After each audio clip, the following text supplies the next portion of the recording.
बोलो जयकारा बोल मेरे श्री गुरु महाराज की जय। श्री परमहंस दयाल जी महाराज की जय। जैसे ही आप जीवनी श्रवण करते हैं, साथ में एक एक श्वास के साथ सुमिरन चलता रहेगा। ध्यान दादा गुरुदेव जी के चरण कमलों में कोई भी श्वास खाली ना जाने पाए। एक एक श्वास के साथ सुमिरन चलता रहेगा। इसके बाद फिर श्री गुरु महिमा का पाठ होगा। आगे की जीवनी श्रवण करते हैं। दीवान बाबू अमीर चंद जी साहिब हाजिर खिदमत मुबारक हुए। अर्ज किया कि जनाब खां साहब टेरी की बिनाई चशम नज़र बिल्कुल जाती रही है। हर चंद इलाज व मुआलजा दवा दारू किया, कोई सूदमंद ना हुआ। अब अरसा से फ़करा यानी फ़कीरों की तरफ रुजू ध्यान मोड़ा हुए हैं।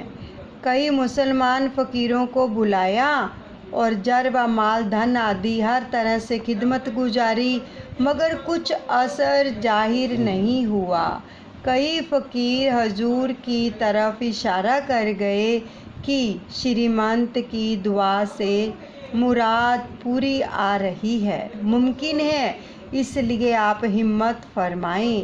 तो श्री महाराज जी ने फरमाया कि हमको याद है कि आगरा में एक हलवाई की दुकान पर दो शख्स मिठाई खरीदने आए।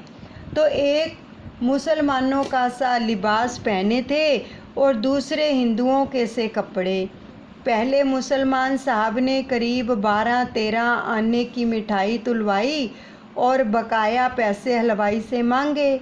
जब हलवाई ने रुपया मांगा तो उसने कहा कि हम तो पेशातर ही दे चुके हैं। इस बात पर शोर शर्रानी की शोर शराबा हुआ। इस पर आदमी जमा हो गए। तो वह हिंदू साहब बोले कि लाला जी, लड़ाई झगड़ा तो पीछे करना, पहले मुझको मिठाई दो, वरना मेरा रुपया वापस करो, मुझको देर होती है। यह सुनकर हलवाई बोला कि रुपया कैसा, तुमने कब दिया था, अब क्या था चट। मुसलमान बोल उठे कि बेईमान, मेरा रुपया लेकर भूल गया, अब लाला जी के रुपये से मुनकिर ना मानना होता है। अभी मेरे सामने इन्होंने रुपया दिया है और तू इनकार कर रहा है, इनकार करता है। फिर वह लाला बोल उठे कि शेख जी, दुकानदार ऐसी जो चालबाजी से इतने अमीर ही हो जाते हैं, अभी हाल आपका रुपया लेकर मुकर गया, अब मेरे रुपये से भी इनकार करता है। जब वे एक दूसरे की गवाही देने लगे तब तो हलवाई सिटपिटाया और जो लोग जमा हुए थे उन्होंने भी हलवाई को धमकाया और जुठलाया। गरीब से कुछ ना बन पड़ी। हिंदू और मुसलमान दोनों को एक एक रुपया देकर बला सिर से टाली। सो दीवान साहब, मुसलमान तो अपना हक ले गए, अब हमको भी हमारा हिस्सा दिलवाने के लिए ले जाना चाहते हो तो दूसरी बात है। जनाब खां साहब इतना नहीं सोचते कि जो लोग रुपये पैसे के लालची हों उनसे यह काम कब निकल सकता है, और जो यह काम करते हैं उनको खां साहब के जर व माल की परवाह क्या है। वह दौलत के ज़रिए से यह काम निकलवाना चाहते हैं। यह हरगिज़ मुमकिन नज़र नहीं आता। अलबत्ता उनकी मिन्नत जारी से किसी मर्दे खुदा यानी कि प्रभु भक्ता को उनके हाल पर रहम आ जाए और वह हाथ डाल दे तो बात दूसरी है। लेकिन अगर वह अपनी रियायत के घमंड से इस काम को निकलवाना चाहते हैं तो यह उनकी खामखाही यानी कि भ्रम है। तो जनाब राय साहब दीवान ईश्वरदास साहब बैरिस्टर कदम बोसी चरण वंदना के वास्ते हाजिर हुए। तो बाबू साहब के छोटे भाई का आरिज़ा क्षय रोग में इंतकाल यानी कि देहांत हो चुका था। उसकी बाबत चर्चा करने लगे और अर्ज किया कि महाराज जी, मैंने हजारों तरह की दवाइयाँ दी, इलाज मुआवजा कराए, उनका कुछ भी असर नहीं हुआ। क्या दवा वगैरह में कुछ भी असर नहीं होता? ये वो दीवान ईश्वरदास साहब बैरिस्टर जो थे, वो दादा गुरुदेव से बात कर रहे हैं कि उनका भाई था उनका जो भाई था वो क्षय रोग से उसका इंतकाल हो गया था। लेकिन उन्होंने कहा कि दादा गुरुदेव, हमने इतनी दवाइयाँ की, इतने इलाज किए, तो आप बताएं क्या इनका असर नहीं होता है? तो क्या हुआ? अब क्या दवा वगैरह में कुछ भी असर नहीं होता? उन्होंने कहा तो दादा गुरुदेव जी ने फरमाया कि एक हकीम साहब को दवा दारू में बड़ा जो था कमाल हासिल था, दस्ते शफा, हाथ में आरोग्यता, यहाँ तक था कि जिस किसी का वह इलाज करते थे वह मरीज़ ना मरता बल्कि ज़रूर अच्छा हो जाता। वो हकीम जिसका भी इलाज करते थे वो मरता नहीं था, अच्छा हो जाता था। तो आवश्यक ग्रंथों के स्तर ऊंट उनके साथ रहते थे। तो एक दफ़ा उनको एक विचित्र स्वभाव के इंसान से मिलने का इत्तेफाक हुआ। तो उन्होंने उससे दरियाफ़त किया कि तुम कौन हो? तो उसने जवाब दिया कि मैं कालदेव हूँ। तो फिर हकीम ने पूछा कि तुम्हारा क्या काम है और कहाँ जाते हो? उसने जवाब दिया कि मैं लोगों की रूह, प्राण, कब्ज हरना करना मेरा काम है। तो आज मैं फ़लाँ शख्स की रूह पर कब्जा करना है। उसने हकीम साहब को बता दिया कि आज मैं फ़लाने बंदे की रूह पर कब्जा करना है। बड़े ही वचनों को ध्यान से सुने, ये दादा गुरुदेव फरमा रहे हैं। तो हकीम जी ने दरियाफ़त किया कि किस तरह से रूह कब्जे में करोगे? तो उसने कहा कि उस शख्स के पेट में इस तरह का दर्द पैदा करूँगा जिससे वह अच्छा ही नहीं हो सकेगा। तो वह यह सुनकर गायब हो गया। तो उधर हकीम साहब ने भी दवा दारू का जो बक्सा था संभाला, तो उस आदमी के पास पहुँचे और वक्त नियमित समय पर जब उसके पेट में दर्द शुरू हुआ तो उस रोग की विशेष जो थी मुजर्रब कारगर दवा देनी शुरू की। गोली, अरक, चूरन, जोशांदा, खिशांदा, मजून, लूक सभी कुछ दिया, खाक असर नहीं हुआ। यानी कि मर्ज बढ़ता गया। ज्यों ज्यों दवा की उसका दर्द और तेज होता गया। आखिर 2-4 घंटे दर्द की शिद्दत तीव्रता से तड़प कर मरीज ने जान दे दी। अब हकीम साहब को जो थी दहशत हुई और सोचने लगे कि जब मौत अमर, मृत्यु क्या होना जो है ना गुजर, यानी कि ना टालने वाला है और कोई दवा दारू असर नहीं कर सकती है, तो फिर हम इलाज किसका करें? उन्होंने कहा जब हमारी दवा दारू ही काम नहीं करेगी तो हम किसका इलाज करें? और ये किताबें और दवाएं लादे लादे क्यों मारे फिरें? इसलिए सब सामान को लेकर दरिया के किनारे पहुंच गए। और क्या हुआ, पूर्ण इरादा कर लिया कि सबको जल प्रवाहित करके उसी वक्त वही अजीब शक्ल और सूरत वाला आदमी सामने आ मौजूद हुआ। जब वो दरिया में सारी चीज़ें फेंकने के लिए तैयार हो गए ना, तो वही जो आदमी पेश हुआ था कि मैंने आज इस शख्स की रूह को कब्जे में कर लेना, इसकी जान ले लेनी है, वो फिर प्रकट हो गया, वहाँ पर मौजूद हो गया और कहने लगा कि हकीम साहब यह क्या खबत सवार हुआ है? हकीम साहब ने जवाब दिया, जब इनसे कुछ फ़ायदा ही नहीं होता है, ना इनका असर जाहिर होता है, तो फिर इनके रखने से क्या फ़ायदा? क्यों ना इसको डुबो दें। तो जो मुल्कुल मौत ने कहा कि यह बात नहीं है कि असर नहीं होता, खुदा ने जिस चीज़ में जो असर रखा है वह असर जरूर जाहिर होता है, करती है वो जाहिर, मगर उसी वक्त जबकि असर जाहिर करने का मौका मिले, जिस कदर दवाएं हकीम ने मरीज़ को दी थी, वे सब दिखाकर मौत ने कहा कि जिस वक्त मरीज़ के गले में यह दवा उतरती थी, ये सब मैं ले जाता था। जैसे ही वो खाता था ना दवाई, और गले में जैसे नीचे उतरने लगती थी, वो वहीं से ही ले जाता था। अब बताइए कि असर किसका जाहिर होता है? जब दवा हलक से नीचे ही नहीं उतरी तो असर कैसे होगा?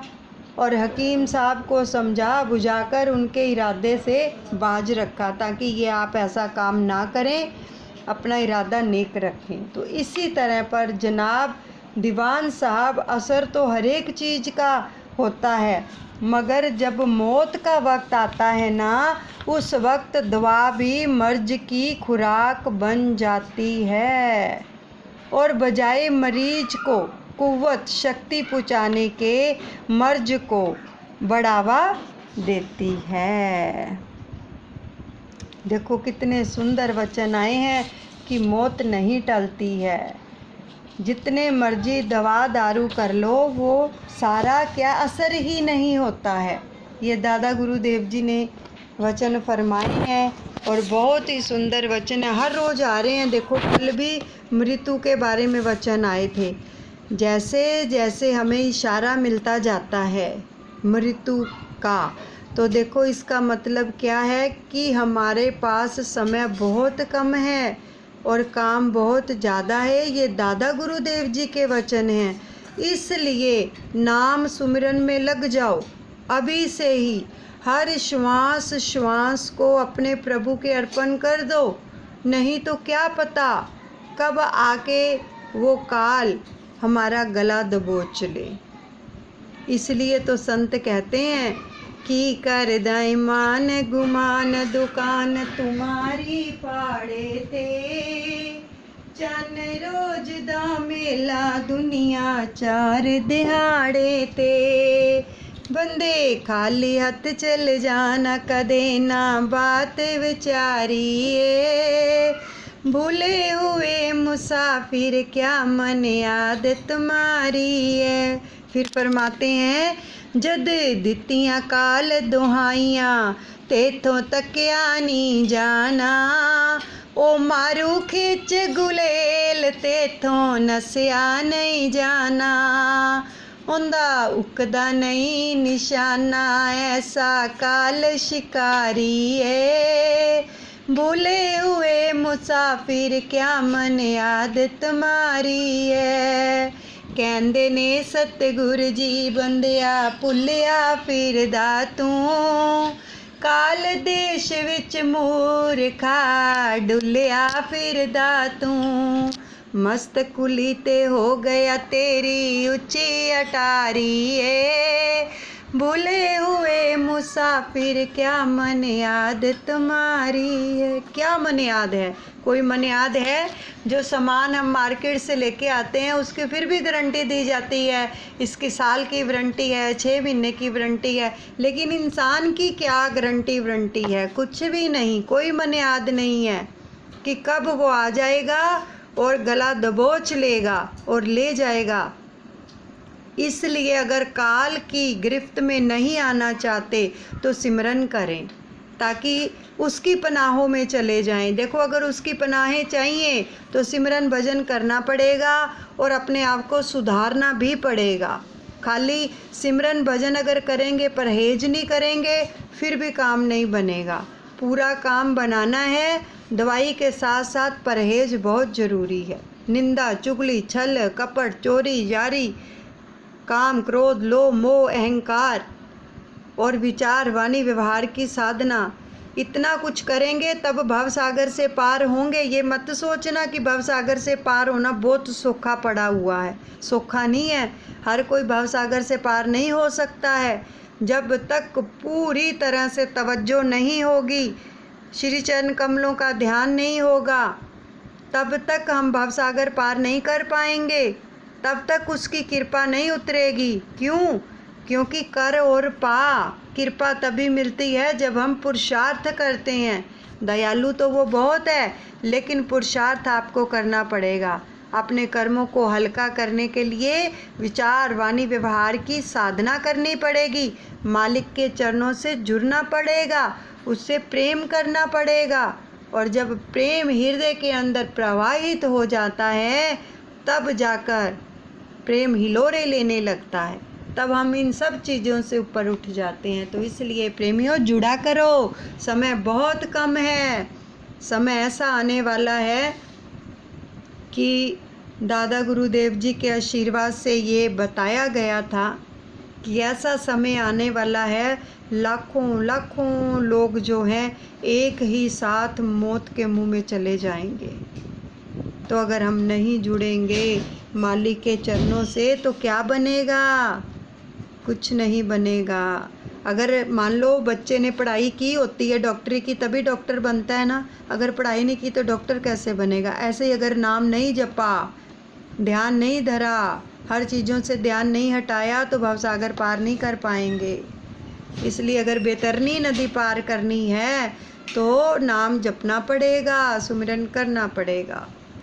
तो आज जो आपको बताया जा रहा है कि बच्चों के लिए जिनके एग्ज़ाम शुरू होने वाले हैं, उन सबको एक साधना बताई जाती है दादा गुरुदेव जी के आशीर्वाद से कि देखो, जो भी माताएं हैं, चाहे वो जैसे भी पुरुषार्थ करें अपने बच्चों के लिए, देखो जो भी हम विचार रखते हैं ना दूसरों के लिए, वो बहुत प्रभावित करते हैं सामने वाले को।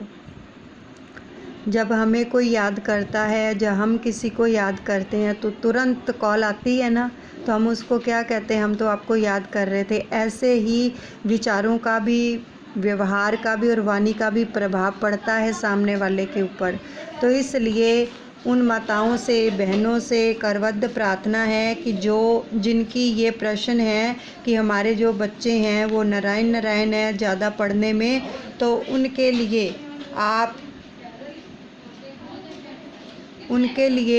आप क्या करेंगे? रात को जब आपके बच्चे सोते हैं ना, उनके सर पे हाथ रख के ये अफर्मेशंस देंगे कि दादा गुरुदेव आपके आशीर्वाद से, माँ सरस्वती की कृपा से, आपके बच्चे का जो भी नाम है, यानी कि मेरा बेटा अरिष्ट ब्रिलियंट है, ब्रिलियंट है, ब्रिलियंट है, सकारात्मक विचारों वाला है, जो कुछ भी याद करता है, पढ़ता है, इसके माइंड में अच्छे से स्टोर हो रहा है। और ये सभी टीचर्स इसके शुभ चिंतक हैं। और ये सहानुभूति, करुणा, दया, आदर, सम्मान, इन सब जो है सात्विक गुणों से भरपूर है। और उसके बाद और ये भी बोलें कि ये मेरी हर बात मानता है, सुनता है और मेरा कहना मानता है और आदर भी करता है बड़ों का। तो उसके सर पे हाथ रख के ये सब एफर्मेशंस दे के 21 बार नाम का जाप करना है, जो आपको नाम जाप मिला हुआ है, नाम शब्द। अगर चाहे राम नाम का भी जाप करें तो चलेगा, अगर कोई पास है तो आप बोल बोल कर करना चाहते तो राम नाम का करें, अगर मन में करना चाहते तो अपने नाम शब्द का जाप करें, ठीक है। और दूसरा, उनकी हर फिंगर को पकड़कर 21 बार नाम का जाप करेंगे, ताकि उनके अंदर से नेगेटिविटी दूर होगी और पॉजिटिविटी उनके अंदर प्रवेश करेगी। और दो हो गई। अब तीसरा जब भी आप उनको खाने के लिए कुछ भी देते हैं, चाहे भोजन, पानी, चाय, दूध, तो उसके साथ पहले डालकर दादा गुरुदेव का ध्यान करके, जिसको भी आप मानते हैं, जो भी आपके इष्ट देव हैं, जिनका भी आप ध्यान करें, जिसको भी आपको जिन पर भी विश्वास है, ठीक है, उनका ध्यान करके और यही प्रार्थना फिर करनी है कि दादा गुरुदेव आपके आशीर्वाद से मेरा बच्चा जो है नाम लेके ब्रिलियंट है, ब्रिलियंट है, ब्रिलियंट है, सकारात्मक विचारों वाला है, करुणा, दया, सहानुभूति, आदर, सम्मान, इन सब सद्गुणों से भरपूर है। और ये सब एफर्मेशंस देके 21 बार उस भोजन के ऊपर, जल के ऊपर, चाय दूध के ऊपर नाम का जाप करके फिर उसको देना है। और बिना बोले भोजन बनाना है। जब आप रसोई गृह में भोजन बनाते हैं, कुछ बोलना नहीं है, नाम का जाप करते हुए बनाना है। और ये अफर्मेशंस रहेगी कि दादा गुरुदेव, ये जो भोग प्रसाद बन रहा है, ये जो भी कोई ग्रहण करे वो पूर्ण रूप से स्वस्थ हो जाए और उसके जो विचार हैं सकारात्मक हो जाए। ये आपकी अफर्मेशंस होनी चाहिए। जब हम बोलते हैं कि सकारात्मक विचार हो जाएं तो उसके विचार फिर सकारात्मक हो जाएंगे। इन सब बातों का खास ध्यान रखना है। और दूसरा, जब आपके बच्चे एग्ज़ाम देने के लिए घर से जाएं तब भी उनका माथा चूमना है, हर रोज़ माथा चूमना है उनका, और मंदिर में उनको माथा टिकवाना है, चरण धूलि का तिलक लगाना है, ठीक है। और उनको बोलो कि ये 2 लाइनें बोलकर जाया करें। अपने राइट हैंड से लेफ़्ट हैंड की कलाई को पकड़कर उनको बुलवाओ हर रोज़ कि श्री परमहंस दयाल जी मेरे नारायण, आपके आशीर्वाद से आज का दिन हमारे लिए बहुत ही शुभ दिन है। ये जो 2 लाइनें हम बोलते हैं ना, ये उसमें बताई गई हैं। वो 2 लाइनें बोलकर उनको भेजना है। तो उसके बाद 21 बार नाम का जाप करेंगे। और जब वो घर से जाए, ठीक है, माथा टेक कर जैसे ही निकले, आप द्वार पर खड़े होंगे उसको छोड़ने के लिए, और उसके बाद आप उसको सुरक्षा कवच में डालेंगे। अपने बच्चे को सुरक्षा कवच में डालकर कि दादा गुरुदेव ये आपके सुरक्षा कवच में सुरक्षित है और सही समय से घर पे स्कूल गया है और स्कूल से अपना सारा कार्य संपन्न करके सही समय पे घर वापस आ गया है, ठीक है। और वही एफर्मेशंस रहेगी। सभी टीचर इसके शुभचिंतक हैं और ये सकारात्मक विचारों वाला है। जो कुछ भी इसने याद किया है वही इसको पेपर में आया है और इसने माइंड में अच्छे से स्टोर हो गया है। और उसके बाद 21 बार नाम की ऊर्जा उसके साथ भेजेंगे। और दूसरा, माँ सरस्वती की छोटी सी प्रतिमा ज़रूर लेके आओ। जहाँ आपके बच्चे पढ़ते हैं वहाँ पर लगाओ। माँ सरस्वती विद्या की देवी हैं, उनका आशीर्वाद ज़रूर लिया करो, बच्चों को दिलवाया करो। हर स्कूल के अंदर माँ सरस्वती की प्रतिमा होती है, कभी भी जाकर देख लेना, चाहे उनके ऑफिस में रखी हो चाहे रिसेप्शन पे रखी हो। माँ सरस्वती की प्रतिमा ज़रूर होती है हर स्कूल के अंदर, क्योंकि वो विद्या की देवी हैं। और जब तक एग्ज़ाम है तब तक आपने अपने बच्चों को कोई भी अपशब्द नहीं बोलना है कि तू पढ़ता नहीं है, तेरा दिमाग नहीं काम करता है। ऐसे ऐसे शब्दों का कदाचित भी इस्तेमाल नहीं करना है। केवल ब्रिलियंट ब्रिलियंट ब्रिलियंट, ठीक है, इन शब्दों का यानी कि अच्छे अच्छे शब्दों का इस्तेमाल करना है।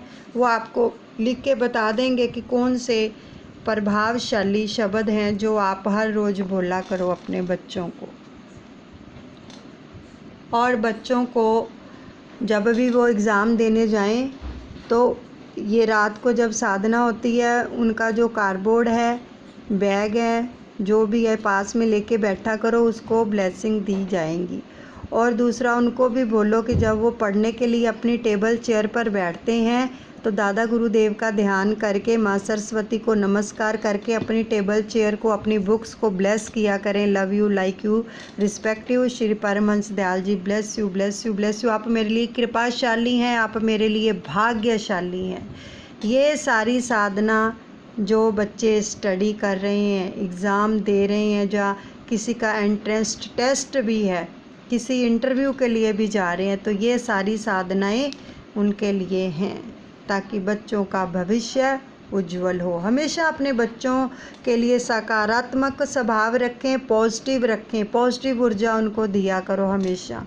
और जब देखो आप उनके सर पे हाथ रख के ये बोलोगे कि ये ब्रिलियंट है ब्रिलियंट है ब्रिलियंट, और जो कुछ भी आपको बताया गया नाम का जाप करके उसको ऊर्जा दोगे, आप खुद देखोगे कि आपके बच्चों में किस प्रकार से परिवर्तन होता जा रहा है। लेकिन अपनी वाणी, विचार, व्यवहार पर ज़रूर साधना करना कि बच्चों को ऐसा कोई भी आपकी तरफ से एक्शन नहीं होना चाहिए कि जो साधना है वो ऐसे हो जाए। साधना तभी प्रफुल्लित होगी अगर तीनों के साथ आपकी पॉजिटिव तरंगे उनकी तरफ जाएंगी, ठीक है।